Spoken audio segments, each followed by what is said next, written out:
ಶ್ರೀಮನ್ನಾರಾಯಣ ಚರಣಂ ಶರಣಂ ಪ್ರಪದ್ಯೆ ಶ್ರೀಮತೆ ನಾರಾಯಣಾಯ ನಮಃ. ಇಂದು ಮೋಕ್ಷ ಪ್ರದಾಯಕವಾಗಿರುವಂತಹ ಪುರಿ ಜಗನ್ನಾಥ ಕ್ಷೇತ್ರದಲ್ಲಿ ಪರಮ ಪವಿತ್ರವಾಗಿರುವಂತಹ ಈ ಶ್ರೀಕೃಷ್ಣನ ಭೂಮಿಯಲ್ಲಿ ನಾವೆಲ್ಲ ಸೇರಿದ್ದೇವೆ. ಇದು ಅತ್ಯಂತ ಸಂತೋಷದ ಸಂಗತಿ ಹಾಗೂ ಇದು ಪರ್ವಕಾಲವೂ ಕೂಡ ಆಗಿದೆ.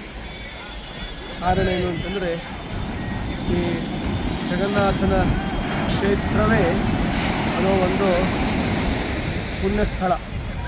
ಇಲ್ಲಿ ಸ್ನಾನ ಮಾಡೋದು, ಜಗನ್ನಾಥನ ದರ್ಶನ ಮಾಡುವಂತಹದ್ದು, ಇದೆಲ್ಲವೂ ಕೂಡ ನಮಗೆ ಅನಂತ ಪುಣ್ಯವನ್ನು ತಂದುಕೊಡ್ತದೆ. ಮೌನಿ ಅಮಾವಾಸ್ಯದಲ್ಲಿ ನದಿ ಸ್ನಾನವೇ ವಿಶೇಷ. ತಥಾಪಿ ಸಮುದ್ರ ಸ್ನಾನವಂತೂ ಮತ್ತಷ್ಟು ವಿಶೇಷ. ಇಂತಹ ಈ ಪುಣ್ಯಭೂಮಿಯಲ್ಲಿ ಜಗನ್ನಾಥ ಕ್ಷೇತ್ರದಲ್ಲಿ ಮೌನಿ ಅಮಾವಾಸ್ಯಾದಂದು ಸ್ನಾನ ಮಾಡೋದು ಅಂದರೆ ಅದು ಅನಂತ ಪುಣ್ಯ ನಮಗೆ ತಂದುಕೊಡ್ತದೆ.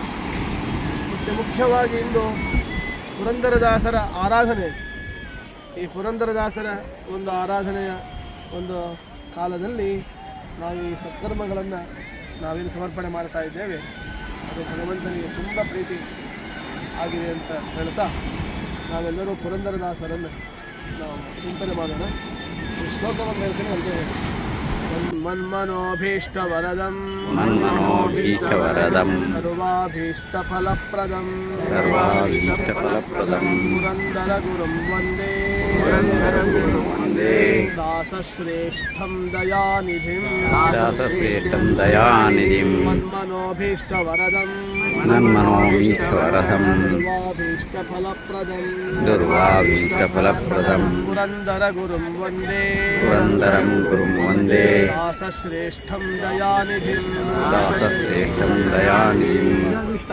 ತಟಿತ್ ಕೋಟಿ ನಿಭಕಾಯ ಜಗನ್ನಾಥ ವಿಠಲಯ್ಯ ವಿಠಲಯ್ಯ ಅಂತ ಭಕ್ತಿಯಿಂದ ಚಿಂತನೆ ಮಾಡಿದಂತಹ ಜಗನ್ನಾಥದಾಸರಿಗೆ ಇನ್ನೂ ಒಂದು ಸ್ಫೂರ್ತಿ ಅನ್ನಿಸಿದವರು ಗೋಪಾಲದಾಸರು. ಅವರಿಗೆ ಮಾರ್ಗದರ್ಶನವನ್ನು ಮಾಡಿದವರು ವಿಜಯದಾಸರು.